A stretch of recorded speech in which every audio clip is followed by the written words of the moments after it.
So, I reported recently about how we avoided a total meltdown of our supply chain as railroad unions have finally agreed on a tentative deal, but it's still on the table. However, workers have said that we can't celebrate just yet because it doesn't necessarily mean that they will agree to anything and a strike may still happen. Now, that doesn't sound good. Have you guys stocked up on your necessities in preparation for this? Also, we're starting to see more signs of a global food shortage or more supply chain constraints as China continues to suffer from severe weather on their end. Which begs the question, should our country still rely on importing goods that we need on a daily basis? Or would it be better to produce more of our own locally? Comment down below and let me know your thoughts. I'm also going to share some information with you folks about a refund that may be better than a stimulus check that a lot of folks out there are still waiting for. Just stick around if you want to find out if you're eligible. Also, be sure to click the subscribe button and click the notification bell icon too. I want to thank everybody for always hitting that like button on all my videos, and I really do appreciate it. All right, now let's get into it. The Biden administration celebrated a new win recently with the tentative deal between unions and rail companies. As per the president,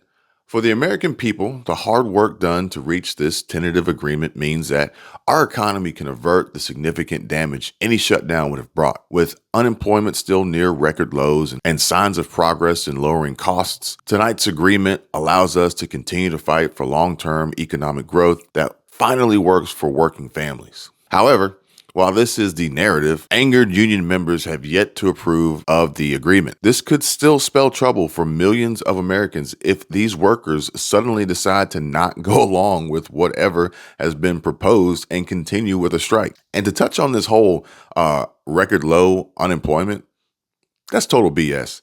Somebody actually commented in a video yesterday that, hey, in my city, there's now hiring signs and help wanted signs posted all over the place.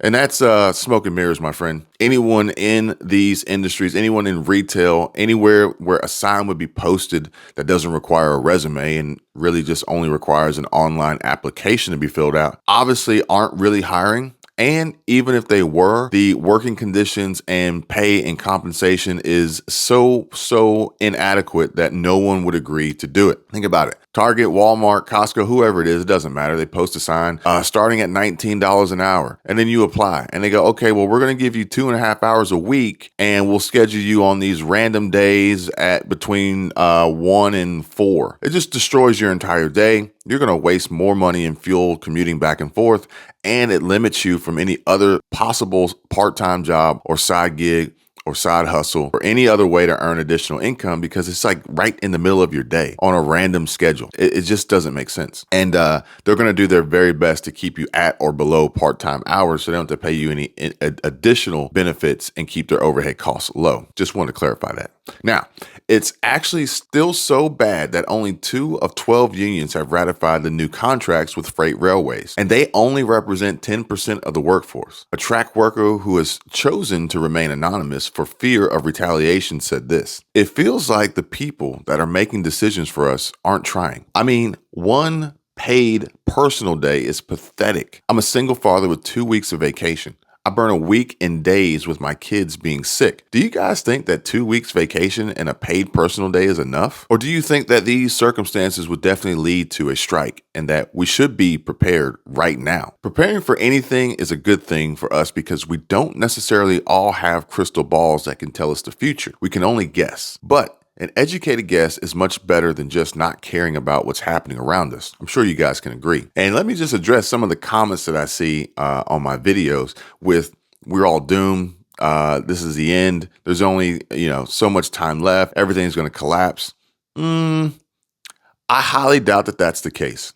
Now, don't let me try to persuade your opinion, but I'm just going to say you're not convincing me. And I am not going to stop trying. I am not going to give up. And I'm not going to encourage you guys to do the same or anything of the sort. So for the folks in the comments that just want to spout out, random garbage and basically tell folks that there's no point in trying, please see yourself out. Thank you. And this brings me to the next item, which is the lockdowns being implemented in China, as well as the natural calamities that have affected their ports. Now, we've already felt what these lockdowns have done to our supply chain and to our ports, given that the health crisis was a precursor of things to come. One might say that we should plant our own seeds in our gardens, and that's an absolutely fantastic idea. One that I've even told you guys in previous videos. Although the USDA or the US Department of Agriculture seems to be taking an interest in our gardens too, which is kind of weird. They're now asking us to register our gardens. Have you heard this before? Be it a school garden, community garden, urban farms,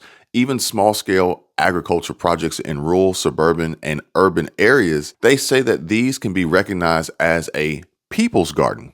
I'm not sure who named this project, but it sure sounds a lot like a communist party. Maybe they should call it the Communist Garden. But if you think about it, communism literally means a society in which all property is publicly owned. Secretary of Agriculture Tom Vilsack had this to say about the program. We welcome gardens nationwide to join us in the People's Garden effort and all it represents. Local gardens across the country share USDA's goals of building more diversified and resilient local food systems, empowering communities to come together around expanding access to healthy food, addressing climate change, and advancing equity. Now, what do you guys think? And also, what do you think about that voice I just did? I don't even know why I gave him that voice. Either way, are you willing to have your garden be called the People's Garden? Kind of like The Rock when he was a WWF or WWE, the People's Garden. If you're some man. Anyway, share your thoughts in the comment section below. Now, in Minnesota, about 15,000 nurses recently went on strike because they are fighting for better staffing so that they can better care for their patients. Mary Turner, a COVID ICU nurse and president of the Minnesota Nurses Association, the union primarily waging the strike, has said that we are not on strike for our wages. We're fighting for the ability to have some say over our profession and the work-life balance. Some nurses have admitted that they don't want to join the strike, but the management has left them little to no choice. The trend on more workers yearning for a life after their jobs is starting to build up even more across the country. And you have to understand that these are people too, with families at home that are waiting for them. And if you haven't, check out my previous video with Brian Kim from Clear Value Tax, talking about quiet quitting and ultimately finding what makes you happy and developing that work-life balance. Also, we're going to be seeing much more of a trend of these unions forcing employees or members of the unions to kind of go along with the get with the program mentality, even though it's not necessarily what they want. But the management, the unions, they leave them little to no option. So are unions good or are unions bad? I don't know. Now, our next little bit of news here may be received differently depending on your position with the student loan forgiveness. As many who have already paid off their loans, a huge chunk has cried out that they deserve some money as well, or at least be provided a quick stimulus check for their troubles. Those who have never taken out a student loan are saying the same, given that these can be considered as stimulus checks of their own right. And while many still fear that the Republicans will block this from happening, there's still no sign that they will be doing so, despite the many statements released by different lawmakers. Now, if you paid off part or most of your loan between March 2020 to the end of this year, you might want to listen up to this. As per the Student Borrower Protection Center, if your loan payments were paused since 2020 or March 2020, but you made payments, you can request a refund. Now, let's do the math here. So the pandemic hit and the pause for student loans was implemented. You had $8,000 left in debt, but you decided to pay off that entire thing within that period. Fast forward to 2022 and President Biden finally fulfills his promise to forgive these loans. What then happens to you? Well, if you're eligible for the $10,000 and you already paid off $8,000, you're going to get $2,000 as a refund. Kind of seems like a stimulus check if you ask me, but only for those who paid off their debt in that period. The maximum refund you can get is the maximum amount you're eligible for, be it $10,000 or $20,000 for Pell Grants. Now, to check if you're eligible, call your servicer to confirm and then tell them that you would like a refund for the payment you made during the payment pause. This is expected to help 9 million Americans, but please do your due diligence in checking your loan balance and if you're eligible before asking for any refunds. What are your thoughts on this, guys? Let me know. Comment down below. Is this just like a surprise stimulus check for millions of Americans, or is this just unfair for everyone else who's left out? Let me know. And while you're down there, make sure to smash the thumbs up button. Also, if you're new to the channel and want to keep updated with everything that matters to you regarding our economy and your money, make sure you subscribe to the channel, because if you want the truth,